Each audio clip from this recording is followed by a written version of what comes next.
Ei, Fernanda. Tá boa, lindeza?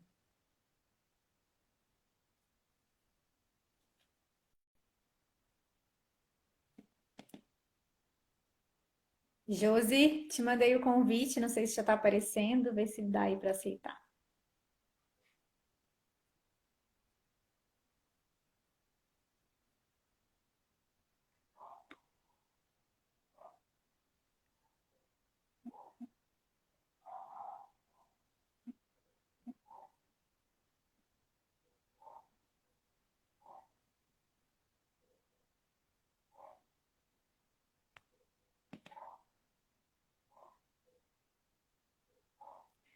Ô, Josi, na verdade você tem que aceitar o meu convite. Eu até tentei aceitar o seu aqui, vou mandar de novo, tá?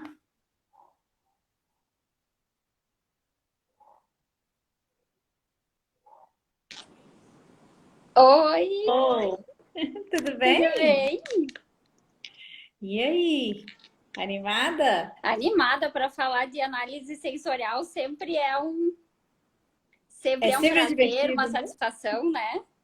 É, eu tô animadíssima também. Tô com umas perguntinhas aqui, umas colas aqui já. Ai, que bom, preparada aqui para responder. Cheia de curiosidade. É engraçado que sempre o pessoal me pergunta, pergunta para mim, né? Você dá treinamento de análise sensorial? Eu falo, gente, não é muito a minha expertise. Vamos conversar, vamos tentar trocar uma ideia e tal. E aí, recentemente, até um colega entrou em contato, né? E foi aí que eu falei, gente, na hora eu lembrei, a Josi. Aí já fiz tudo, já indiquei para ajudar o colega. Eu falei, vem cá, vamos falar para mais gente que tem jeito, que é fácil, né? É um tema que vem ganhando muito destaque nos últimos anos e eu fico super feliz como defensora dessa ciência, que às vezes até em sala de aula é mal interpretada, né? Porque quando a gente vai aplicar análise sensorial, as pessoas dizem, uhul, vai ter comida, né? E Aham. aí, depois que eu sirvo as primeiras, né, que eu começo o treinamento, o pessoal, é por amor à ciência, né, Prof. Josi? É por amor à ciência. Porque não é tão simples, não é tão fácil, e a gente vai contar os bastidores aqui hoje. Eu me lembro quando a gente teve aquela aula prática do suco de uva, que eu gosto, mas no fim a gente não estava aguentando mais e, tipo, precisava concentrar no que era que a gente, qual era o perfil que a gente estava olhando, identificar. É, não é só comer, degustar, né? Tem uma concentração atrás disso, né, Josi? Às Isso, tem uma vezes avaliação. o pessoal que não trabalha na área de alimentos, às vezes fala para mim, você come queijo todo dia? Aham, como queijo todo dia. Nossa, quando eu estava na outra fábrica, você toma iogurte todo dia? Aham, tô falando, nossa, que delícia! Gente, não é assim, né? Não, não é, É é uma um outro. responsabilidade por trás, né? Não é só consumir por prazer, né? É óbvio que eu sempre brinco, né? Que a gente vai aqui no Papo de Boteco até o pessoal entrar, tá, Carol? Eu Isso. sempre falo que a paixão pela indústria de alimentos e pela produção de alimentos, ela veio da minha casa, porque eu sou filha de pequenos produtores rurais e os meus pais sempre produziram muita coisa. Fomos integrados, né, na produção leiteira por muitos anos, então a produção de leite já era uma coisa natural para mim. E aí, quando a gente. E eu sempre fui meio nojenta pra comida, né? Eu confesso pra ti que leite até hoje, assim, eu tomo, mas assim, meio de nariz torto, assim, né? E aí, a minha mãe, quando era viva, ela dizia, tá, mas leite de caixinha, tu toma o leite lá? Não, tu não tomava, né? Então, porque são perfis de sabor diferente. Sim. E aí eu fui começar a entender, e eu sempre fui muito curiosa, né? Eu acho que uma das paixões que me movem pela indústria de alimentos é a minha curiosidade. Tanto é que eu brinco, né, que eu sou formada há 14 anos e o ano passado, na pandemia, eu sempre gostei muito da área da nutrição. E o ano passado, com a pandemia, com essa ascensão dos cursos EAD, eu disse, é agora que eu vou fazer nutrição. Porque, de certa forma, me incomodava alguns posicionamentos. E aí eu sempre cresci com essa frase de que quando a gente não pode com o inimigo, a gente tem que se juntar a ele. Porque entender o papel de voz e de vez da nutrição, por que que muitas vezes a gente condena alguns alimentos, por que que a gente fala, né? E a indústria de alimentos como um todo, ela tem um passado dálmata, né? A gente não pode esconder isso. E cada vez mais o consumidor, ele está querendo entender qual é a produção, qual é o que tem dentro daquele alimento. E isso traz para nós, que estamos no meio, né? Estamos por trás dos muros da indústria, uma grande responsabilidade pela produção de alimentos. E nada melhor do que uma ciência como análise sensorial para ajudar nesse momento de desenvolvimento, de padronização. Então, a gente vê a aplicação da análise sensorial aí nesses mais de 50 anos que ela se tornou uma ciência de referência, cada vez mais crescendo e mais colegas se interessando pela avaliação sensorial. Isso me deixa feliz. E várias pessoas, assim, que depois que fazem a disciplina, né, dizem assim, nossa, Josi, não era desse jeito que eu esperava. Porque a gente tem muita estatística por trás da sensorial. E isso faz ela uma ciência que a gente costuma dizer com fatos e dados, né? Que a gente vai torturar aqueles dados até que eles nos digam a verdade. É assim a ciência sensorial. E é isso mesmo. Então, você foi fazer nutrição. Estou fazendo nutrição agora. Pouco trabalho, né, Josi? Você trabalha pouco, você copia pouca moda mesmo, né? Ah, que ótimo!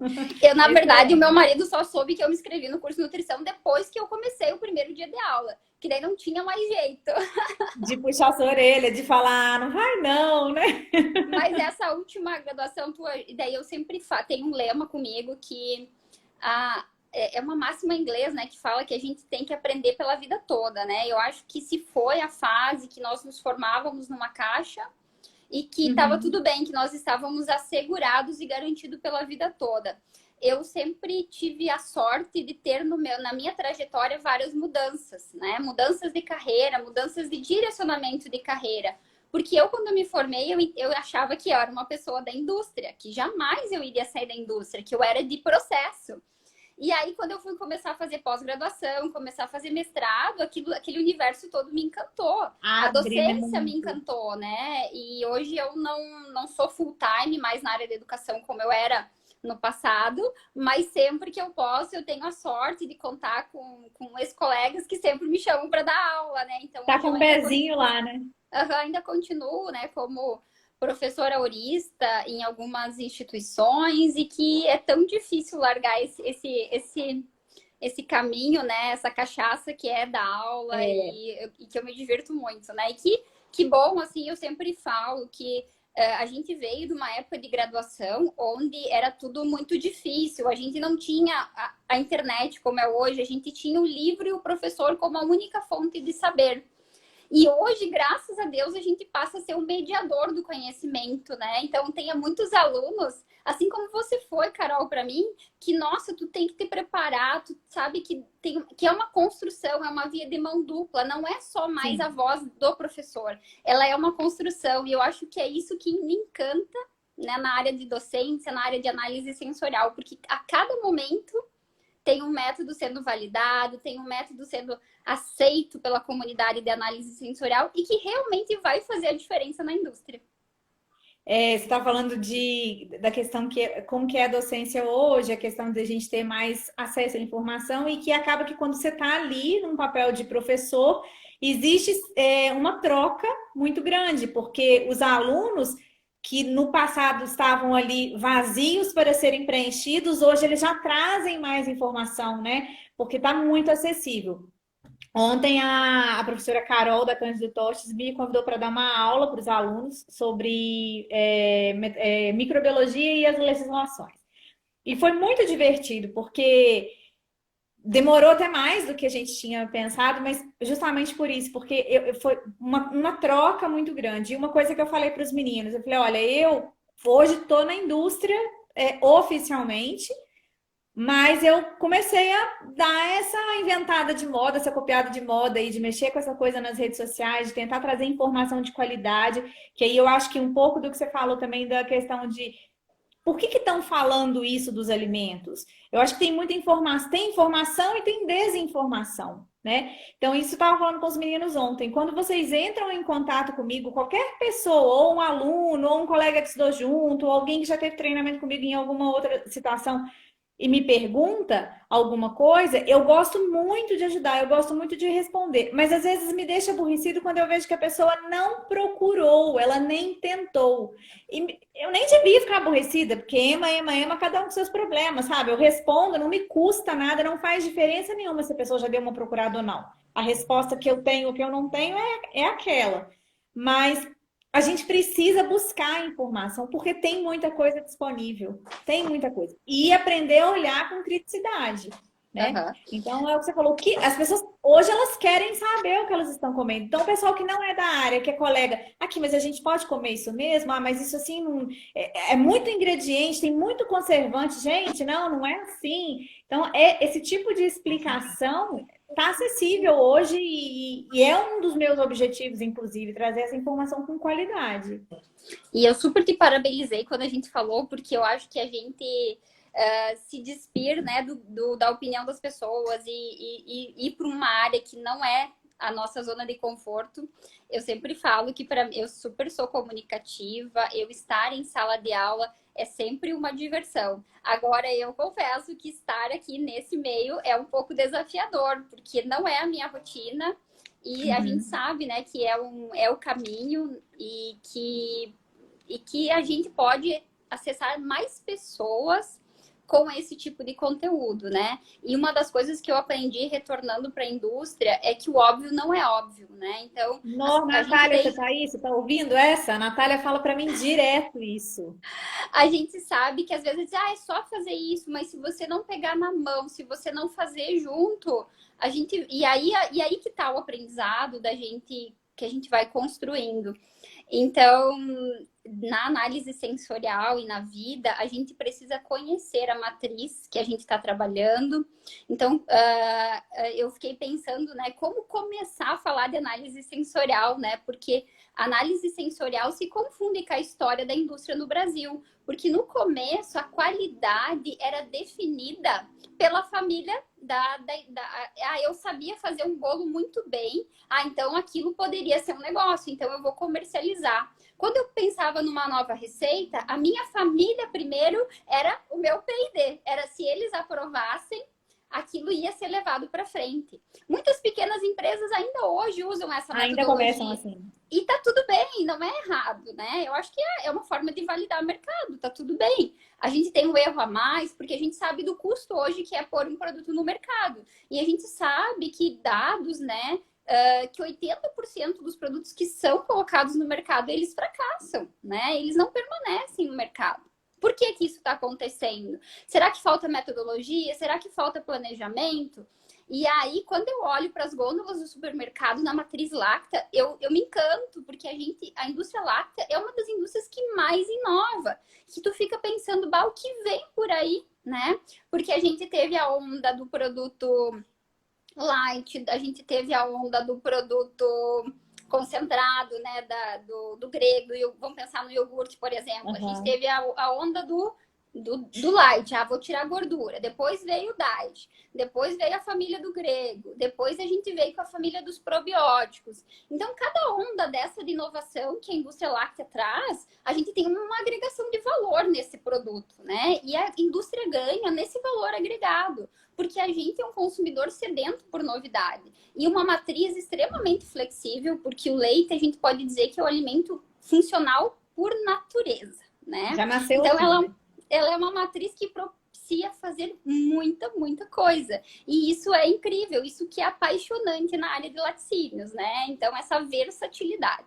E aí, para a gente desenvolver um bom painel na área de leites, a Carol, tu vai me interrompendo, porque tu sabe que eu falo Claro, bastante, não, vamos lá, nós duas não vamos brigar, nós vamos só falar muito. Semana passada eu tava com a Fernanda, nós também do mesmo esquema, juntar nós três. Nossa, mãe, cabe o mundo, eu acho. Então, para a gente dar um passo para desenvolver um painel na área de leites, a gente tem que conhecer os atributos do leite, né? Entender que ele é uma emulsão, tá? Qual que é a característica? Às vezes, assim, começa com o exercício de fazer a especificação técnica. Porque quando a gente coloca lá na especificação técnica quais as características das matérias-primas, a gente tem dificuldade de descrever uma característica, né? Então, assim, ele é um líquido branco, compacto. ele é levemente adocicado, né? Ele tem odor característico. Então, da onde vem essa construção aí que a gente fala, né, de odor, de gosto levemente adocicado? Então, a gente entender que se eu pegar, né, vou fazer uma comparação aqui rápida, pegando o leite integral, o leite semidesnatado, o leite desnatado e o leite agora zero lactose, a gente tem perfis de sabor totalmente diferente. E a gente em casa, a gente não abre um de cada um e vai tomar um golinho para saber qual a diferença, né? Mas quem está na indústria tem que ter essa memória, esse treino, essa memória treino, né? Então, eu É em um casa desafio, com né, meu Josi? filho, em casa com meu filho, eu sempre tento colocar sabores diferentes e fazer um teste cego com ele. E aí, Bernardo, o que que você sentiu? E o Bernardo é extremamente calibrado, porque se a gente muda um tempero, ele já quer saber o que está acontecendo ali, sabe? Esses dias meu marido tinha uma mostarda em casa, ele colocou um pouquinho numa carne e ele foi na mosca. Às vezes nem eu sou tão precisa quanto ele. Então, começa na casa da gente, começa com os alimentos que a gente consome, né? E aí, conhecer esse perfil da matéria-prima, entender, né? Eu não sou uma especialista aí na parte de campo, mas entender que tem épocas do ano, que tem raças de animais que vão dar perfis diferentes, né? Sim. Então, quando o gado está sendo alimentado aí no alto do verão, com feno, com silagem, ele não tem os antioxidantes lá presente no pasto e vai contribuir para ter uma nota talvez maior de curral, uma nota maior, essas notas, esses off flavors que a gente associa à produção, né? Então, conhecer a matéria-prima que a gente está trabalhando é o primeiro passo para a gente encaminhar um bom painel sensorial. E aí, conhecendo a matriz, desenvolvendo parâmetros, até um fato bem engraçado, agora o ano passado foi publicado a ISO, ela é a ISO 20613, que fala sobre o guia de análise sensorial para controle de qualidade. Nessa ISO, ela recomenda que a gente tenha padrões fotográficos, que a gente tenha padrões físicos para comparar. E aí criar um checklist, vamos pensar assim em sabor. Quais são os sabores característicos e não característicos do leite? E aí eu vou fazendo um score, eu vou colocando uma pontuação. E nessa pontuação eu tenho um limiar aceitável. Até aqui o meu leite está aceitável. Então, conhecer. Quando a Carol falou do suco de uva, o analista sensorial, ele é o cara, porque ele tem que correr atrás de padrões para fazer com que a equipe entenda qual que é o ponto baixo da escala, se é um zero ou se é um ponto baixo, ou qual é o ponto alto da escala. E aí colocar referências, porque nós, analistas sensoriais, vamos ser o equipamento de medida e nós precisamos estar a todo momento sendo calibrados. Só pra, a gente começou, a gente deu uma empolgada e eu não apresentei você. Então, deixa eu só contar um pouquinho quem é a Josi, para quem não conhece. A Josi, ela foi minha professora na pós-graduação do Senai. Eu conheci a Josi lá e foi uma disciplina muito bacana. Claro que eu já tinha feito em outras situações, disciplinas e cursos de análise sensorial, mas para mim não é puxando o saco. Ela já aceitou o convite, agora eu nem preciso puxar o saco mais, né? Mas mudou muito a minha visão de análise sensorial. Eu já fiz cursos em instituições mesmo especializadas. Eu já fui júri de análise sensorial em empresa grande. Eu já participei de definição de perfil de produto. Eu vou dar até o exemplo aqui, eu vou contar, não tem problema. Na época que lançou o Polenguinho Chocolate, lá em 2004, 2005, mais ou menos 2005 ou 2006, uma coisa assim. Uma das primeiras vezes que a Polenguinho botou no mercado o Polenguinho Chocolate, a gente tinha que definir, fazer o perfil sensorial do produto. Então, eu trabalhei muito nisso na época com a Carol Gelber, que era minha coordenadora na época, e com a Mônica também, nós fizemos cursos. Mas aí mudou, não é porque o curso era ruim na época, é como você falou, né, Josi? A ciência evoluiu. Então, aí, quando eu conheci a Josi, mudou demais da conta a minha visão da importância da análise sensorial, de como fazer, desmistificou bastante coisa para mim, né? Não ficou simples, mas desmistificou muita coisa e ficou mais racional, ficou ciência com dados realmente. Josi, você dá aula ainda em alguns cursos do Senai em Chapecó, né? Sim, eu continuo com a disciplina de análise sensorial nas turmas de pós-graduação. Então, sempre que o Senai tem um programa de pós-graduação, onde a gente tem Maravilhoso, diga-se de a gente passagem. tem né, a pós-graduação em análise de alimentos, onde envolvem análises microbiológicas, físico-químicas e análise sensorial, né? E tudo que tem por trás, né, para a pessoa se tornar um especialista para atuar na parte de laboratório. Então, eu sempre brinco que nesse programa de pós-graduação eu era o patinho feio, porque eu tinha que me esforçar ao máximo, porque todo mundo tem laboratório, tem o seu programa né, tem o seu programa de análises físico-químicas e tem o seu programa de análises microbiológicas. E sensorial, quase ninguém tem prestação de serviço em análise sensorial. E hoje, né, com a questão de validar shelf life, tudo isso, a análise sensorial, ela virou um serviço a ser prestado. Então, hoje, o número de laboratórios, de empresas fazendo esta parte de prestação de serviço em análise sensorial, ele tem aumentado, né? Porque o que acontece, né? Eu acabei esquecendo de falar, a gente vai se empolgando, né? Dentro da análise sensorial, a gente tem 3 grandes métodos, né? Os métodos afetivos, que a gente fala que são métodos de consumidor, onde o objetivo principal do método afetivo é responder a seguinte questão.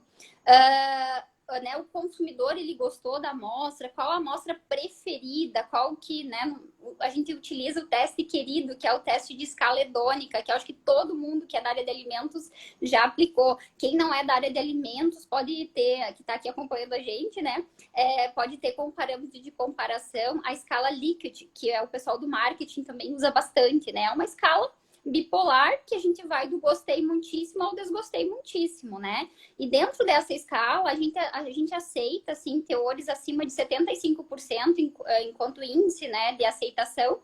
A gente diz que aquele produto, se for lançado no mercado, ele tem uma grande chance de dar certo. Mas eu sempre costumo perguntar e falar para os meus alunos, porque olha só, ok, a gente vai lá ter um resultado do painel com o consumidor dizendo lá, cheguei nesses 75%. E eu sempre pergunto, se eu der o dinheiro, vocês vão comprar o produto esse que vocês estão lançando ou vocês vão comprar um similar? Porque ali numa comparação direta pode ser que, eu gostei, né? Mas ali no teste, e aí diante do universo de produtos que tem no mercado, será que esse índice ele é o suficiente para garantir que aquele produto vai ser sucesso no mercado? Então, me parece que o método afetivo, o teste consumidor, por si só, ele talvez não entregue o resultado que nós esperamos. Então, dentro das metodologias afetivas, existe uma porrada, desculpa a palavra, de testes novos que saíram. Vou dar o exemplo aqui do Kata. Então, hoje, qual que é a estratégia que a gente, né, que grandes empresas usam para acertar, para tentar prever, né, o máximo de sucesso para esse produto? É a combinação do teste de consumidor com um teste descritivo. O que é um teste descritivo? Tá? É aquele teste que é o famoso ADQ, né, que a gente conhecia lá na faculdade como ADQ, onde a gente tem uma intensa seleção do painel. E aí, quando a gente fala em seleção do painel, eu também tenho uma ISO, a 85, 86 e 2016, que rege como nós vamos desenvolver esse painel sensorial. Onde lá vai ter uma etapa de recrutamento. Então, será que dentro da equipe eu consigo, pensando assim, a nível de empresa, né? Eu tenho... Vou divulgar ali nos e-mails corporativos, vou mandar uma ficha de inscrição, vou receber essa ficha de inscrição, vou avaliar. Depois eu vou para uma etapa onde a gente fala que é uma seleção, vou mandar um checklist para ver se essa pessoa tem alguma intolerância, né, para conhecer os gostos e preferências com relação a alimentos também dela. E depois eu vou propriamente para a fase de treinamento. Então, hoje, uma estratégia que a gente está vendo, que está sendo muito bem aplicada, é a mistura do teste de consumidor com o teste descritivo. Então, primeiro a gente arredonda as arestas dentro da empresa, né? E depois a gente vai para o consumidor. Porque muitas vezes a gente, dentro da indústria, a gente acaba tendo uma relação afetiva com o produto que a gente está desenvolvendo. Eu já fiz parte de painel em empresas que eu trabalhei e a gente saía do painel dizendo: você acertou qual que é o nosso produto? Você viu que era aquele o nosso produto? Então, isso também são erros. E na análise sensorial, quando a gente pensa num painel, a gente tem que se livrar de todos esses viés, né? E é muito difícil, né, Ju? É muito difícil, né? Então, a gente tenta mascarar, deixar as amostras o mais homogênea possível para fugir desses erros. Mas a gente tem que entender que ele pode existir. E como é que a gente está balanceando esse erro? Como que a gente está aceitando esse erro dentro da nossa amostra? Por isso que primeiro a gente calibra o nosso, né, o nosso painel para que ele se livre de todas essas coisas, porque num painel descritivo não é eu julgar a amostra, eu avaliar a amostra com base no meu treinamento, com base na escala que todos os meus colegas e eu que fazem parte do treinamento estão aptos, tá? E a gente pode começar o treinamento com pequenas coisas, por exemplo, né? A gente sempre faz exercício disso lá nas minhas aulas, que é o teste mais simples do mundo, que é o teste com gostos básicos, são variações de concentração dos principais gostos básicos, para ver como é que eu me comporto, qual o meu índice de acerto. Primeiro, sempre a gente faz uma apresentação para familiarizar e depois sim a gente vai para o teste cego, tá? Para começar aquela parte de memorizar, né? Sim, de ter o contato, né? Então, a gente brinca, né, que a gente tem essa função da análise sensorial desde que a gente nasce. Se você fornecer um alimento aí na introdução alimentar de uma criança, você vai ver caras e bocas, porque ela não está acostumada com aquele sabor. Então, quando a gente está no treinamento, a gente não pega um livro em branco. A gente pega pessoas que a gente diz que a análise sensorial tá ligada com as nossas emoções, né? Então, eu não pego um quadro em branco. Então, eu tenho que separar o que é do analista do que é da amostra e calibrar. E isso é um exercício de muito treino, tá? E aí, todo esse processo de treinamento vai qualificar ou não as pessoas a participarem do treinamento de avaliação sensorial. Então, como eu disse para vocês, nós temos o método afetivo, eu falei um pouquinho do método descritivo, que nesse método eu quero saber se existem diferenças e as intensidades desta diferença, tá? E aí nós temos um terceiro método, que eu vou tomar uma água para contar para vocês. Que é o mais querido da indústria, tá? Ele chama método discriminativo, tá? Geralmente, no método discriminativo, eu vou sempre colocar as amostras em combate, como a gente fala, né? Então, dentro do método discriminativo, eu vou ter como testes o triangular. Acho que todo mundo que é da área de alimentos já fez um triangular na vida, né? Alguma vez na vida, né? O triangular, dentro dos métodos discriminativos, nós temos 2 pacotes de teste, com 2 amostras e com mais de 2 amostras. Nos testes com 2 amostras, nós vamos ter o triangular. Então, eu vou colocar ali, vou apresentar 3, mas 2 são iguais e uma é diferente, tá? Então, eu tenho que, o analista tem que achar, né, ou indicar a amostra diferente. As amostras vão estar codificadas, cada avaliador vai receber ela de forma individual, tá? O duotril é da mesma forma, só que a gente vai ter uma referência. Então, a chance de acerto do duotril por o triangular é diferente. A gente diz assim que eu tenho... E aí que a gente começa com a estatística por trás desses testes, né? Porque dentro das metodologias discriminativas, eu vou ter testes de similaridade e teste de diferença. Num teste de similaridade, é um teste que é amplamente aplicado na indústria, porque eu vou, por exemplo, eu quero substituir um ingrediente mais barato, né? E por muito tempo, nós na indústria de alimentos, o P&D ficou trabalhando em reformulação de produto, né? Para baratear custo. E aí eu vou dar um exemplo do que a gente fez com o hambúrguer, né? De tanto baratear a formulação na indústria, a gente acabou com o produto, né? E aí isso gerou um gap de mercado para todas as hamburguerias artesanais. Isso aconteceu com a cerveja e a gente pode dizer tantos outros processos. me arrisco a dizer que isso aconteceu também com a indústria de chocolates, né? Então, que a gente foi baixando custo, baixando custo, baixando custo e decepcionando os nossos consumidores fiéis, que é aqueles consumidores que garantem a compra e a recompra do nosso produto, né? Então, tudo que a gente não quer é decepcionar o nosso consumidor final, tá?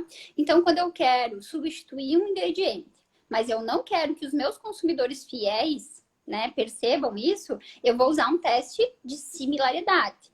Quando eu tenho um teste de similaridade, o que vai acontecer? Eu vou requerer muito mais avaliadores, tá? Eu tenho que aumentar a minha amostragem para garantir resultado satisfatório, tá? Tudo isso eu explico lá na disciplina de análise sensorial. Eu sei que parece muita coisa, mas lá a gente faz várias situações, a gente debate cada exemplo e ainda chega o final, né? Quando o pessoal vai se formar, que vai fazer TCC, eles ligam para mim e dizem: Prof. Josi, qual a metodologia de análise sensorial que eu vou aplicar? Como se eu tivesse uma bola de cristal. E aí eu sempre pergunto: qual é o seu objetivo com a análise sensorial? Sempre a pergunta que move a análise sensorial é qual o objetivo? O que eu quero de respostas com aquele teste. E eu acho não, porque eu acho um termo que eu não gosto de usar. Eu acredito que nós trabalhamos análise sensorial e o marketing, eles estão muito próximos, né? Porém, a análise sensorial faz o trabalho sujo. E o marketing, o pessoal do marketing vai ficar bravo comigo, mas o pessoal do marketing interpreta aquele resultado que muitas vezes nós, como técnicos, não sabemos dizer. Ou a gente coloca lá um relatório cheio de estatística, com análise de variância, com teste de média, tudo aquilo que a gente adora, mas só a gente sabe interpretar.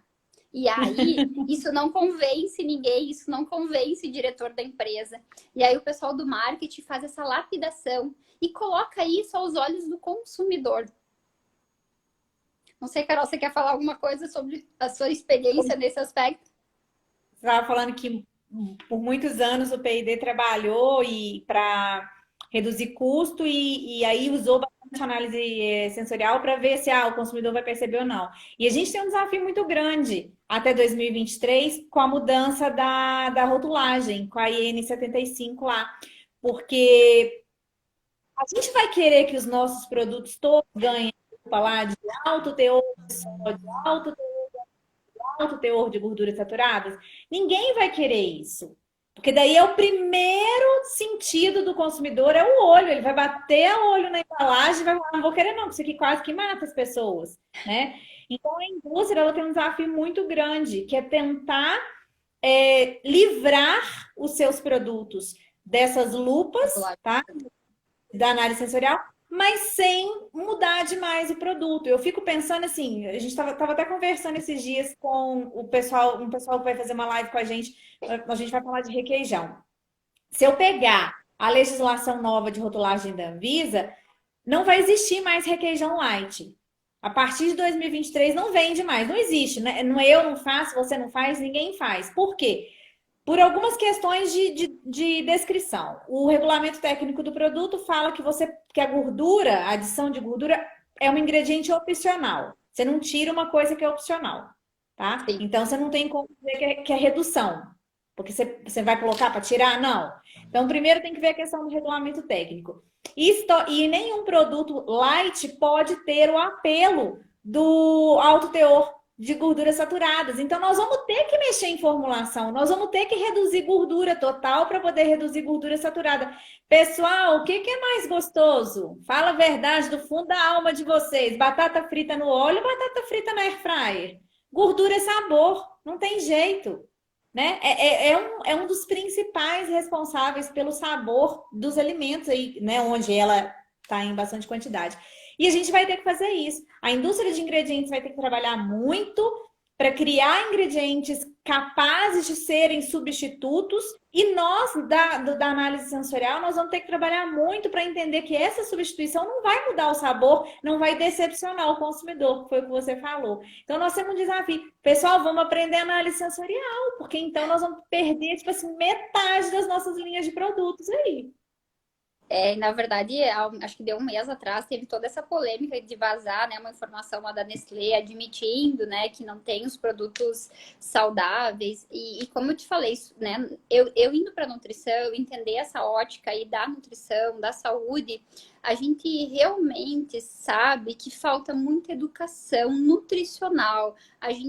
E aí é todo um contexto histórico, que se a gente for pensar que nós mulheres fomos por mercado de trabalho e que esse gap de família, de produção, de preparar os alimentos, porque eu sempre falo que a minha paixão dos alimentos, ela veio com a minha mãe cozinhando para nós, trabalhando sempre assim, foi uma cozinheira sempre de mão cheia, onde todo mundo gostava das comidas dela, onde vinha todo mundo, era uma arrumaria para fazer bolachas maravilhosas. E aí a gente tinha esse amor pela cozinha e sabia, né, que o caseiro é mais saudável. E aí, hoje, quando a gente fala aí de rotulagem nutricional frontal, a gente está pensando que aquele produto que é vendido talvez lá na padaria, vamos pensar um petit gâteau lá da padaria, né? Ele é tão, né? Ele deveria ter a rotulagem nutricional frontal igual que sai da indústria. Então, a gente às vezes sabe que a gente não tem o mesmo peso e a mesma medida, né? Só que a comunicação, eu acho que a Anvisa deu um grande passo de mexer na rotulagem, nós precisávamos, ela realmente não trazia informações para que a gente tenha melhores escolhas. Só que esses dias eu estava olhando os artigos ali do que já tem há mais tempo rotulagem nutricional frontal. Inclusive, tem um professor muito bom de análise sensorial, que é de lá, o professor Gaston Ares, a professora Rosíris Aline Embrapa, a professora Silvia, tanta gente muito boa em análise sensorial, que nós no Brasil, fiquem tranquilos, que a gente, no mundo, a gente também deixa o nosso legado em análise sensorial, tá? E aí, eles estavam fazendo um estudo que, num primeiro momento, quando se colocou a rotulagem nutricional frontal, teve uma queda de venda, sim, de produto. Mas logo assim, né, a comida, a gente tem uma relação com a comida muito diferenciada, né? Então, muitas vezes a gente come pela indulgência. É óbvio que eu vou, talvez, durante a semana, né, me privar de alguns alimentos, né? Mas no final de semana, eu vou consumir meu sorvete favorito, eu vou me permitir. Então, a gente não pode esquecer dessa relação afetiva que nós temos com os alimentos e com as nossas memórias. Porque lembra que, né, na aula que você teve aqui em Chapecó, a gente falou muito sobre café, sobre não é só o produto, é o que ele nos remete, né? Então, quando nós, pais, nós na nossa casa estamos fornecendo insights, colocando alimentos para na mesa da nossa família, nós estamos mexendo diretamente na relação que essa criança, que essas pessoas vão ter com a comida, né? E assim, a pandemia, na minha opinião, ela trouxe um movimento.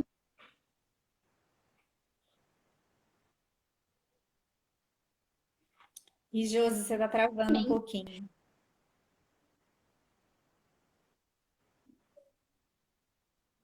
Esperada aqui. Josi, acho que sua conexão não está muito boa. E você estava falando uma coisa bacana aí da pandemia. O que a pandemia fez com a questão do consumo do alimento, do preparo do alimento em casa?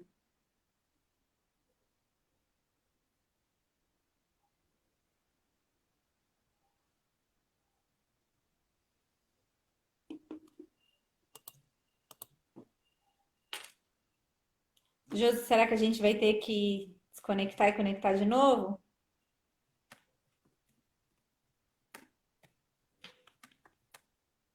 Vamos ter. Vou tentar chamar ela de novo aqui. Peraí, galera. Josi.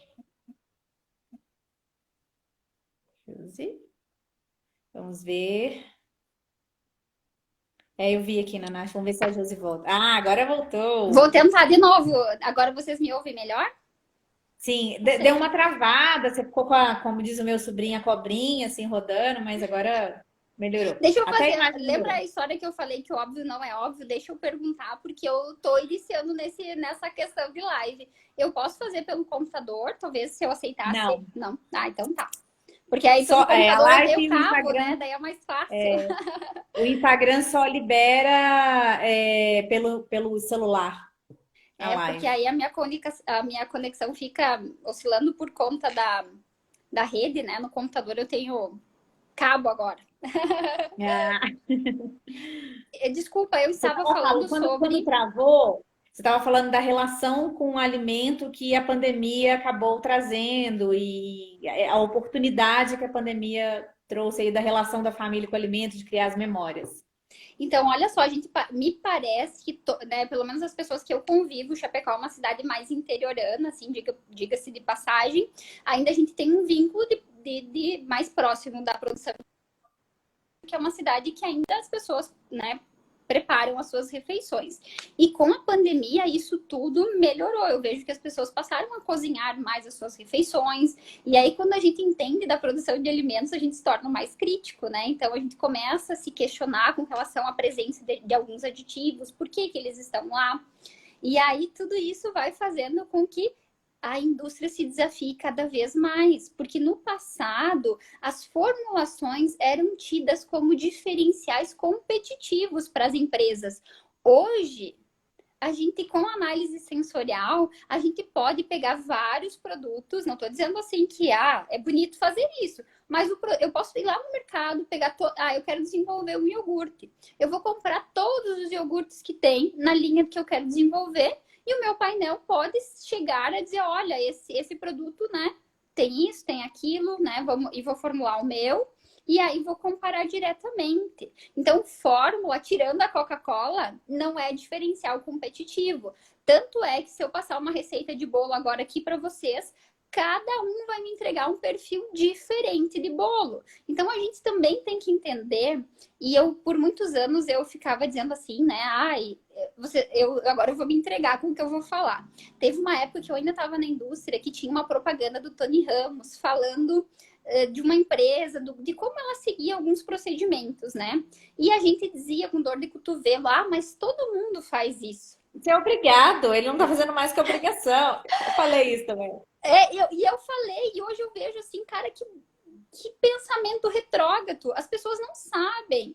Aí, às vezes, hoje eu sou RT em alguns estabelecimentos de serviço de alimentação e é uma briga para as pessoas me dizem, mas por que eu não posso ter unha pintada? Por que eu não, né, se eu uso luva? E aí, todo o cuidado com segurança de alimentos que a indústria tem, né? Quando eu comparo com outros ramos de negócio, é de um respeito pelo consumidor final, é de um carinho, é de um cuidado que às vezes as empresas não valorizam tudo isso. Elas se escondem nos seus muros e por trás existe tanto cuidado, tanto amor, tanto respeito pela produção de alimentos no Brasil. Por isso que a gente é maior produtor de muitas proteínas. A gente é visto como o principal celeiro da produção de alimentos do mundo, porque a gente faz um tema de casa sensacional.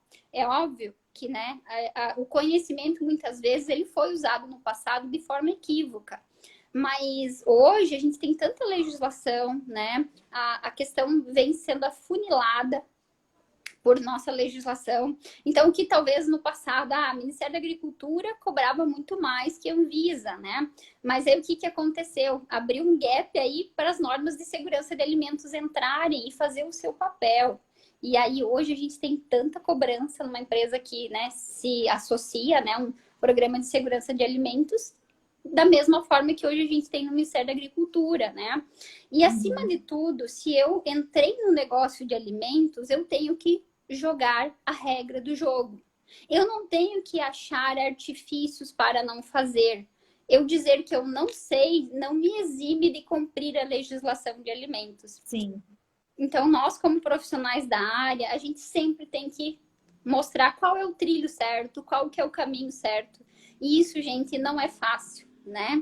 É um leão por dia, realmente, na indústria de alimentos. Às vezes eu falo assim, tem alguma coisa, tem alguma norma, algum parâmetro para atender e tal. Não tem jeito. Falei, então, é que não tem jeito, não vai ter jeito de não ter. Como que a gente vai fazer? É o que nós vamos sentar e vamos conversar. Mas o não fazer não é negociável, ó, tá escrito. Alguém vai cobrar a gente disso. E dentro disso, né, dessa questão de atendimento à legislação, eu tenho falado tanto assim, toda semana um convidado acaba voltando nesse assunto aqui nas lives.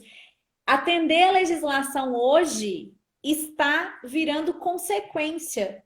Não é mais o objetivo das indústrias que têm a paixão pelo alimento, que são comprometidas, que são sérias, graças a Deus é a maioria. Eu acho que houve Respeitam o sim um consumidor, né? momento, houve sim um momento em que a legislação deu uma forçada, deu uma empurrada, ó, agora o pessoal vai ter que entrar. Hoje eu acho que a legislação ela acontece em virtude de outros objetivos, de ter um mercado consumidor garantido, de poder ter uma certificação em segurança dos alimentos, de ter um cliente institucional que hoje a gente sabe, né? Eu quero vender o meu produto para outra indústria. Eu tenho um monte de coisa para fazer, inclusive a legislação, mas tipo, tem muito mais além disso, né? Para atender. Então, não é mais atender a legislação hoje, não é o grande desafio. Na verdade, ele é uma coisa que vai acontecer naturalmente diante dos outros desafios que Sim. estão sendo colocados para a indústria, principalmente informação que o consumidor tem. E aí a indústria precisa ajudar o consumidor com informação de verdade.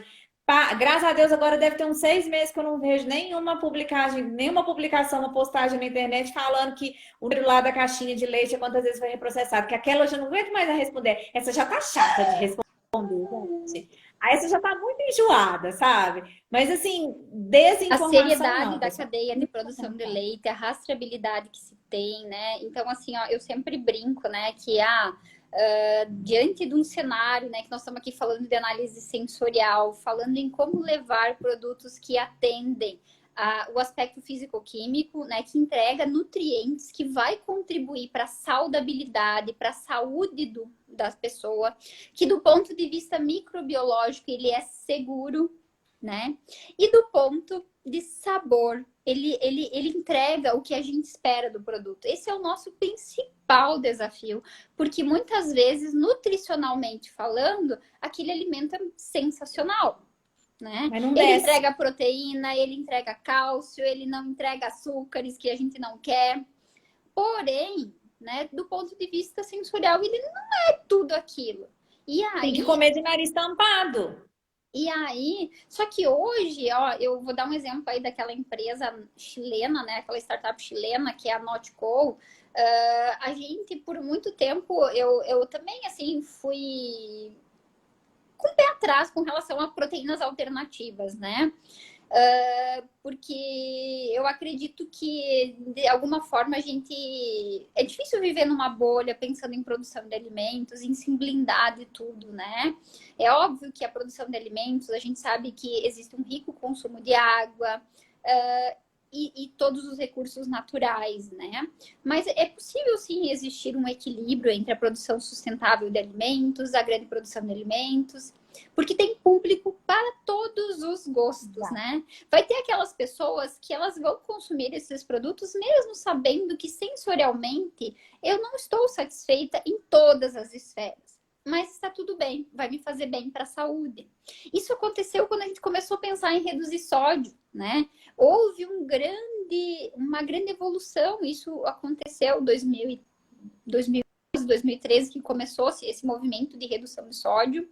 E muita gente dizia, eu só reduzo o sódio quando o médico mandar, porque, né? E aí tinha que cortar tudo, né? Ou De assim, a uma gente vez. via as formulações no nível de sódio equilibrado, mas na casa do consumidor ele ia lá e colocava mais, né? Então, é uma responsabilidade compartilhada. Então, desenvolver produtos que atendam aos aspectos nutricionais, de saudabilidade, é um desafio. E ter hoje uma analista sensorial na equipe de P&D não é um luxo, é uma necessidade. Porque no teu planejamento de teste, você já tem que pensar em todos esses aspectos, tá? E aí, isso pensando em P&D, pensando em especificação de matéria-prima, pensando em tudo isso, né? Então, P&D formula e entrega lá para a produção, né? Passa o bastão para a produção produzir um padrão de qualidade. E aí, quando a empresa passa o bastão para a qualidade tem que desenvolver métodos de manter aquele padrão que foi entregue para ela pelo P&D. Porque muitas vezes o desenvolvimento deixa algumas arestas e aí qualidade e P&D ficam brigando, né? Vem aqui resolver o problema. Mas qualidade... Você Qual não que é entregou o produto fechado, ó. Na hora que botou na escala industrial não funcionou. Volta aqui, seu trabalho não acabou. E em vez de pegar na mão e todo mundo junto, né? E aí a qualidade tem o papel de, esse padrão que P&D me entregou, agora ele tem que ser 100% mantido, né? Não estou dizendo que é fácil, que não, que é uma tarefa simples, não é. Está longe de ser, tá? Mas a gente tem que correr atrás, né? Temos que... Não é negociável não fazer, né? Não tem jeito mais. Hoje não Uhum. cabe mais. E aí, toda essa reformulação que tu fala aí da rotulagem nutricional frontal, você veja que nós da indústria a gente tenta, viu? E a gente paga sempre o preço. Porque quando a gente pensou em reduzir gordura, o que a gente fez? A gente tentou um substituto de gordura. Qual que é o principal substituto de gordura que a indústria usou? Maltodextrina. Muitas vezes, né? Aí eu entrei com malto para substituir gordura. Num primeiro momento, resolvi o problema lá da tabela nutricional, né? Mas aí, poxa, eu criei outro problema. Minha bateria tá acabando aqui, vai uma bateria, viu? Nessa nossa conversa. Come a bateria da gente. Então, hoje a gente não foge, né? Talvez eu vou ter que me assumir, né? Uma indústria de biscoito, por exemplo, vai fazer o quê? Eu vou ter que me assumir. Agora, o consumidor, quando vai comprar aquele produto, né? Ele vai saber que para a saudabilidade dele não é tão interessante. E aí a gente vê hoje grandes empresas, como é o caso da Coca-Cola, comprando empresas e se associando a marcas que são mais... que tem esse apelo de saudabilidade. A Coca-Cola entendeu que ela é Coca-Cola, que ela vai ser sempre uma montanha de açúcar, e tá tudo bem. Mas, mesmo assim, ela é uma empresa séria, porque ela tem o braço de saudabilidade dela, né? Então, Ela tá ali para atender todo mundo, né? Todos os públicos. Uhum. Então, eu acho que esse ativismo, assim, que às vezes a indústria de alimentos sofre, ela é um preconceito, e a gente vai baixando isso com informação. Porque por trás de toda grande empresa, por trás tem pessoas, né? E a gente tem que olhar para essas pessoas que estão fazendo um trabalho, atendendo, né, um objetivo. E é isso que a gente fica aí, como profissional da área de alimentos, satisfeito em ver que existe esse movimento, esse pensamento para melhoria contínua dos processos e dos produtos que estão sendo entregues para o consumidor. Eu tenho umas perguntas que o pessoal mandou. Manda lá. Tem umas bem técnicas e tem umas tipo assim, diga-me da sua experiência. Eu vou contar da diga-me da sua experiência primeiro, porque essa não foi uma vez só que me perguntaram, não foi só essa vez, já me perguntaram antes. Como fazer para tornar os membros da equipe de painel sensorial fiéis? O povo que falta, o povo que não vai. A gente dá chocolate, a gente dá estrelinha no quadro, mas o povo falta, né? Eu acho que o buraco é mais embaixo, né? A gente tem que entender que quando a gente mandou um questionário lá e essa chefia dessa pessoa respondeu esse questionário, liberando ela. E hoje a gente vê nas empresas que cada vez mais a gente acumula função, certo?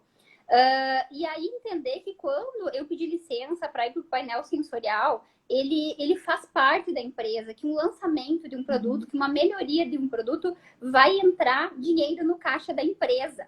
E aí não é uma atividade de passear, né? Então eu vejo que algumas pessoas, eu vejo que aconteceu comigo quando eu estava na indústria, que muitas vezes a gente prioriza o trabalho e diz, não, vai ter outras pessoas lá que podem fazer isso, né? E na verdade é tão importante, né, aquela parte do desenvolvimento, a equipe sensorial está contando com isso.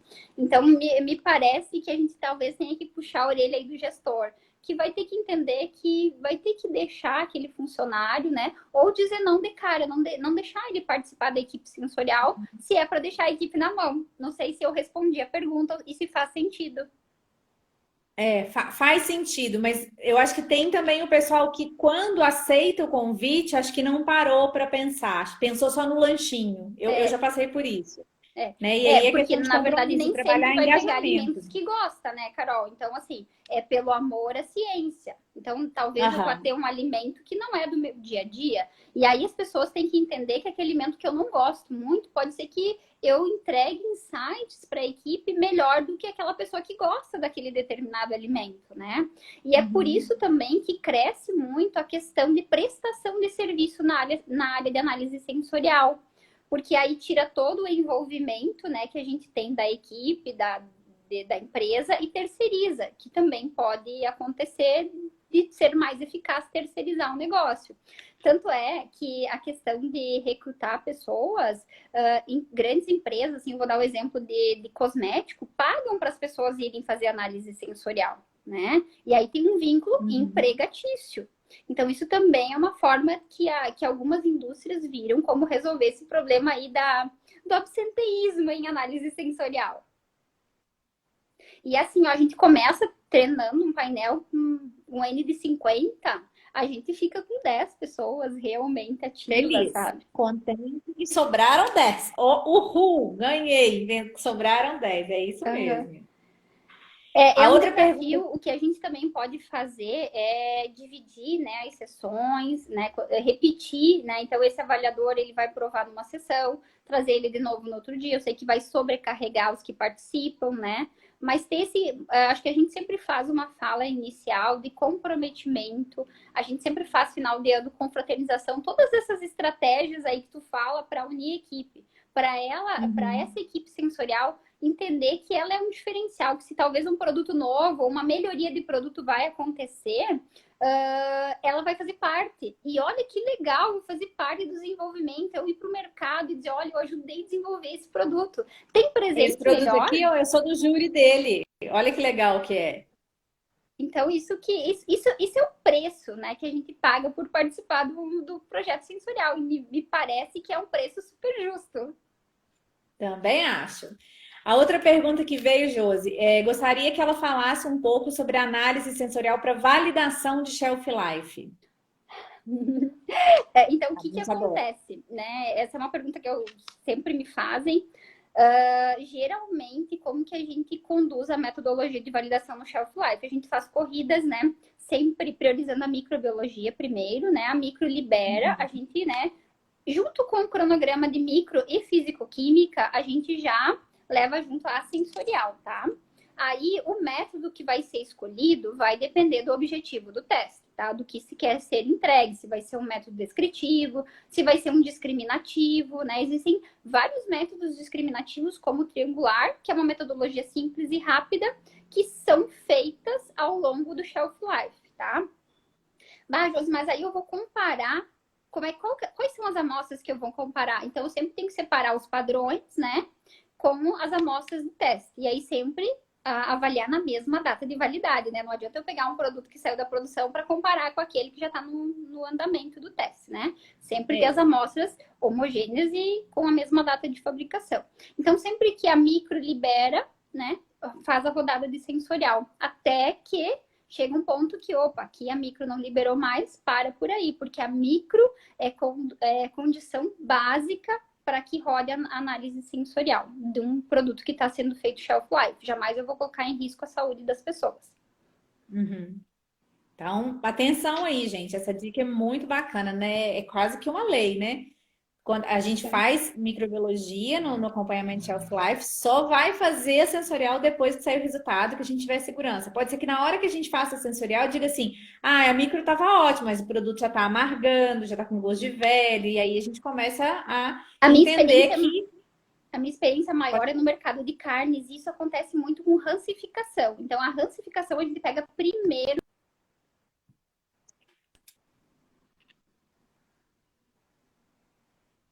Do que na micro. E na fisicoquímica, lá numa oxidação, por exemplo, por TBARS, né? Ah, tá. E a gente, no mundo do queijo, acontece muito no que eu trabalho hoje, né? Quanto mais maturado é o queijo, mais o queijo com fermento propiônico, mais a tendência dele é amargar. Uhum. Tem um fundo de amargor, é normal, é da característica ali dele mesmo, mas quanto mais velhinho ele tá. Eu consigo pegar um queijo com 8, 9 meses, um queijo colhadura e falar, ah, tá amargo, mas não achar ruim, né? Mas Porque não a é o própria da produto que eu quero hidrólise da entregar. proteína também que vai deixando esse residual aí amargo, né? Então, queijos que têm Uhum. alto teor de proteína, né, no decorrer da maturação, vão entregar essa nota aí de maior amargor, né? É a produção da amônia.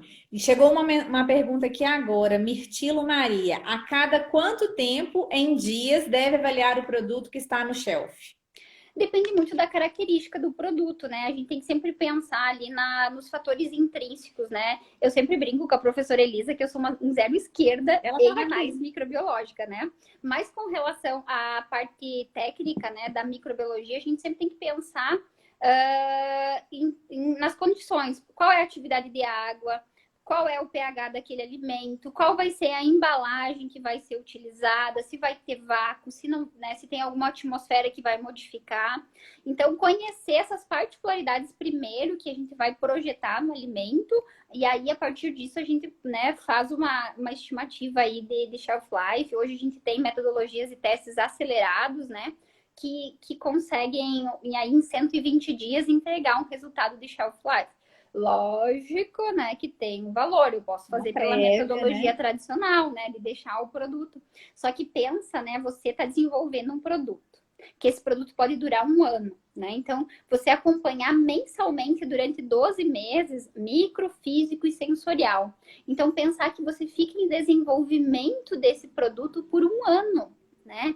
E aí, agora, Josiane, auditora, muitas vezes a gente pega muita não conformidade quando, quando as empresas, quando você pede como é que foi determinado o shelf life. Muitas empresas não têm estudos para determinação do shelf life. E Copiou muitas, do coleguinha.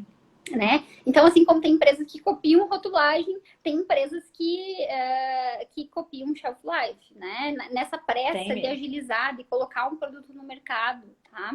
Então, realmente, os testes acelerados, eles ajudam muito, né? Para a gente conseguir determinar essa vida de prateleira. Maria, um Dá uma beijo. A noção Maria muito bacana. desenvolveu um super produto aí na pós. Ela também foi da pós-inovação do Senai, foi nossa aluna.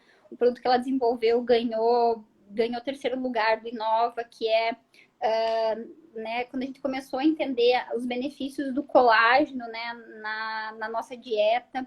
Então, ela fez um super produto aí, tá no mercado, lançou. Então, assim, uma história de vida e de garra que eu super admiro. Obrigada pela pergunta, tá, Maria? Ah, eu já quero conhecer. A outra pergunta que chegou aqui: como devo fazer uma análise sensorial de um produto inovador, ou seja, que não tem parâmetros? É uma excelente pergunta. Então, a gente sempre tem que, você sempre tem que pensar qual que é o objetivo desse produto que você quer desenvolver. E aí, pensar em qual é o público que você quer atingir com esse produto, né? Porque hoje a gente entende no mercado de alimentos que um produto não é para todo mundo. Aquele produto que é para todo mundo, ninguém compra. Então, entender qual que é o teu mercado consumidor, o que esse mercado valoriza, tá? Para a gente entender se ele vai ser aceito ou não. Vou dar um exemplo. As mulheres, mesmo o produto sensorialmente não sendo 10, mas você mostrando o benefício, né, o benefício nutricional, pode ser que aconteça desse produto entrar na rotina, né, do consumo dessa pessoa, né, dessa persona. Vamos dizer assim. Agora, se for um público masculino que preze pelo sabor, né, muitas vezes não vai engajar. Então, o Não vai produto rolar. inovador, a primeira coisa que a gente tem que pensar é para quem ele é, tá? E aí, a partir disso, a gente pode fazer estudo com consumidores, porque um produto inovador, ele requer um olhar de mercado consumidor também. Então, depois que você tem um protótipo bem desenvolvido, eu iria para um teste de consumidor. Ah, Sugestão. bacana.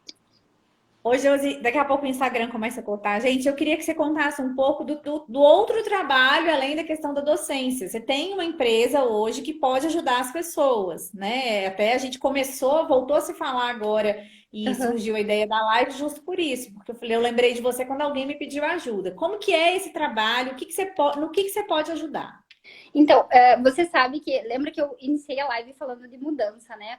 Uhum. Atualmente, até o final do mês, eu faço parte de uma consultoria que chama Poleto Soluções, que o nosso time, ele trabalha para auxiliar as pessoas a formarem o seu sistema de gestão de segurança dos alimentos, né? Então, as minhas gestoras, a Melissa e a Daniela, são especialistas na área de segurança de alimentos com um know-how gigantesco, né? E aí as meninas me acolheram, me ensinaram tudo que eu sei hoje na área de segurança dos alimentos, mas a vida vai colocando a gente em caminhos diferentes, né? Hoje, em 2011, eu trabalhei com leite de ovelha, né? E hoje eu estou começando, né? Vou me dedicar exclusivamente a um projeto pessoal que é trabalhar com leite de ovelha, que aqui em Chapecó a gente está desenvolvendo, né? A primeira gelateria do mundo que faz gelato de leite de ovelha. Chama Mundo da Ovelha Bé. E aí o negócio está tão bacana, tem uma resposta tão legal do consumidor que a gente viu a necessidade de formar franquias, né, desse negócio.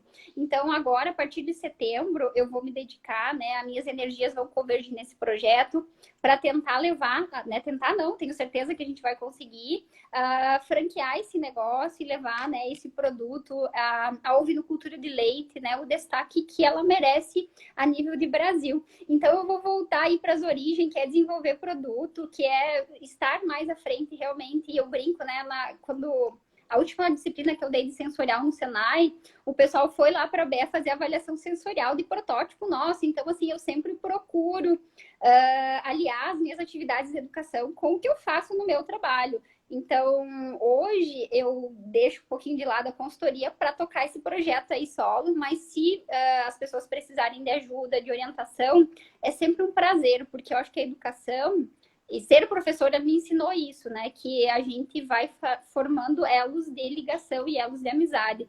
Porque numa indústria de alimentos a gente não tem todas as respostas, mas a gente precisa ter boas pessoas ao nosso lado que vão nos ajudar a tirar algumas pedras do nosso caminho para a gente chegar aonde a gente precisa, tá? Então, aí, num primeiro momento, agora eu vou ficar nesse projeto aí. Se vocês precisarem de ajuda, dicas em análise sensorial, vai ser sempre um prazer. E o Senai Chapecó tá com disciplina aberta, né, para turma de pós.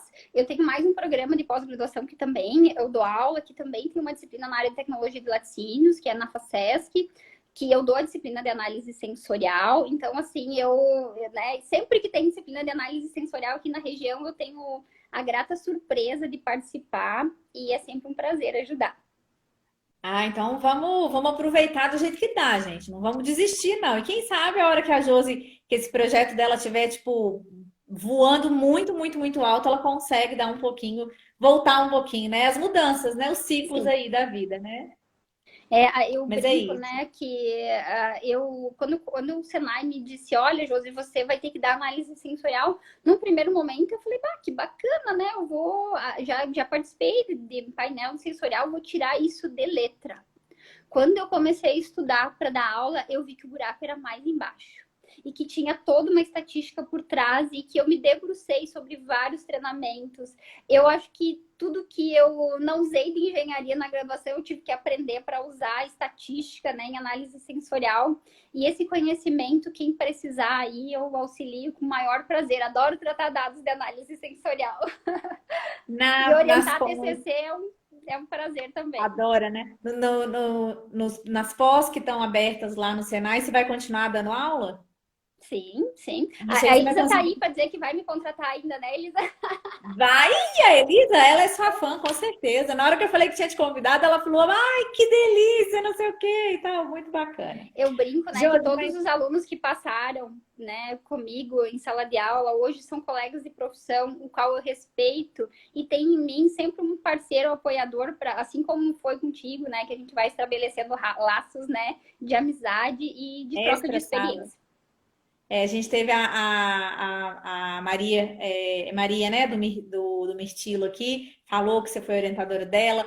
A Ana Maria Decker, que estudou comigo na pós, também entrou e falou: a Jesus já me salvou várias vezes, e assim vai, né? Ainda bem que ela vai continuar salvando aí, não profissionalmente, só por ser gente boa mesmo. Mas é isso, Josi, quem sabe você volta a falar para nós mais Quando daqui para quiser, frente sobre Carol, assim, ó, se você tecnologia. quiser falar de outro tema, é sempre um prazer a gente estar conversando sobre um tema que nos move, né? Que é a produção de alimentos e entregar esses produtos aí que são sensacionais para empresa. Olha Oi, aqui o Bernardo querendo dar tchau também. O oi, Bernardo é minha Bernardo, o analista experiência. sensorial mais treinado desse país. E você sabe que aquela técnica que diz que a gente tem que provar X vezes determinado alimento para dizer que não gosta, o Bernardo foi cobaia. Tem alimentos que é provado todas as vezes, aí ele não gosta. Então, veja que a gente Ele não tem gosta alguns mesmo. padrões. Tem abacate, por exemplo, eu nunca consegui fazer ele comer. E já tentei de várias formas. E abacate, hoje de manhã eu tive, né, começando o seu dia com abacate, que é uma fruta preciosa e que cada vez tem aparecido nas formulações aí dos produtos, né? Um super alimento. E tão difícil que é processar produtos à base de abacate. Quem faz produtos com base de abacate é muito bom, porque é um produto muito difícil pela oxidação que a gente tem da gordura e do sabor residual que, se não for bem feito, entrega. E, enfim, né, Carol, eu poderia passar a noite aqui falando de análise sensorial, Poderia. porque é uma disciplina incrível, que ela é para a vida. E aí eu convido todo mundo, assim, a olhar de forma diferente para os alimentos, apreciar. A gente para e senta e manda ver, né? Não tem aquele tempo de experimentar, de degustar os sabores, né? Eu acho que se eu puder deixar uma mensagem para vocês de se permitirem, né, perceber os sabores que os alimentos entregam, a gente vai valorizar eles ainda mais.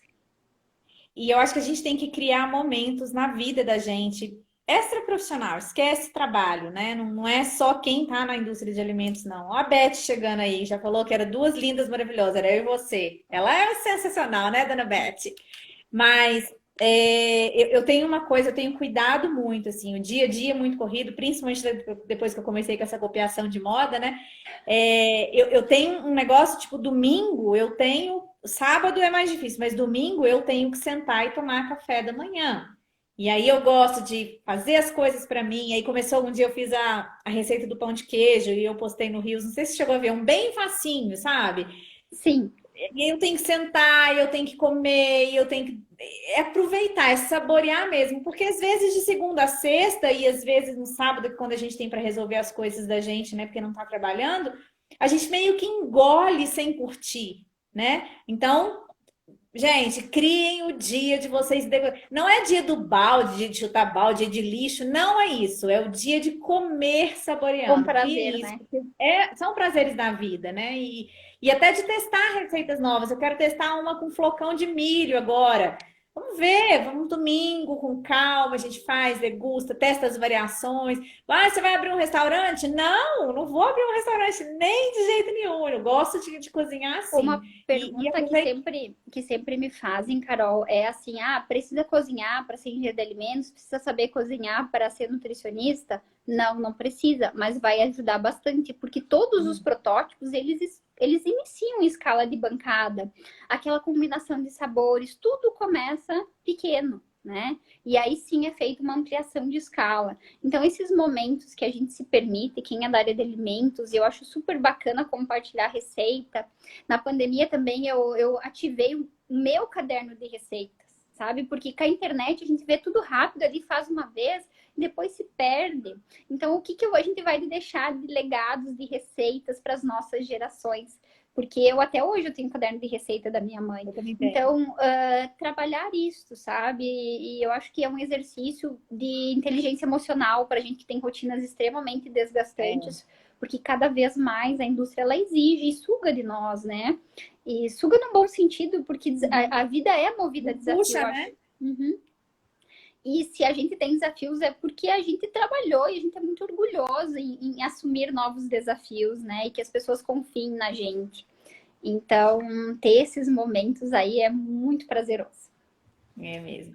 Josi, obrigada pelo nosso momento. A gente vai voltar a falar. Eu quero que você conte para nós a respeito da gelateria de ovelha, de leite de ovelha. Fiquei super curiosa, tá? Quando tiver assim, tudo bem arrumadinho, que você já tiver bem no ritmo, fala comigo, vamos fazer. Eu tenho certeza que, olha, muita gente vai querer ouvir da sua experiência, que você compartilhe esse desafio e essa inovação aí. Quem então, eu vou fazer um merchan aqui. A gente tem lá o Instagram, podem seguir, chama Ovelha Bé, tá? Então, a gente agora tá na fase ovelha Bé, só Bé no final? Ovelha Bé. Um B e um E. É dois S. Dois S. Tá, manda pra mim depois que eu vou postar. Então tá. E aí a gente tá com o projeto de fazer leite em pó, a gente tá com um monte de coisa aí que a gente quer deslanchar esse negócio. E aí o coração está nesse projeto agora, mas daqui a pouco, passada essa fase, aí novamente a gente pode, depois de padronizar tudo, preparar tudo, aí novamente a gente vai para outros desafios. Enquanto isso, a gente fica aqui torcendo. Então tá, gratidão, tá? Beijo, beijo, beijo. A Obrigada, Beth querida. tá sempre Muito me obrigada. ajudando, né, Beth? A gente nem se conhecia. Mandei um áudio um dia pra Beth e ela foi, ó, o Daniel colocou aqui, Ovelha Bé, é esse o link, quem quiser acessar. Tá. A Beth, assim, sem me conhecer, de uma generosidade, e é isso Ela que é. importa, né? Então, ela não me conhecia, ela me deu uma aula de processo de secagem, me ajudou um monte. Beth, querida, um super beijo. Tchau! Ela é uma fofa mesmo. Tchau, tchau, Bernardo. Obrigada, tá? Obrigada mesmo, Josi. Um beijo grande. Espero que todo mundo tenha gostado como eu gostei também, tá? Ai, Vamos falando. obrigada. Fico muito Muito emocionada, muito feliz. sucesso. Porque dava um Vai frio na ficar barriga, né? gravado. Nada, ele nem lembrou mais depois que estava ao vivo. Achou que estava contando a história mesmo, tá? É, legal. Um beijo bem grande. Até mais. Tchau, Tchau. tchau.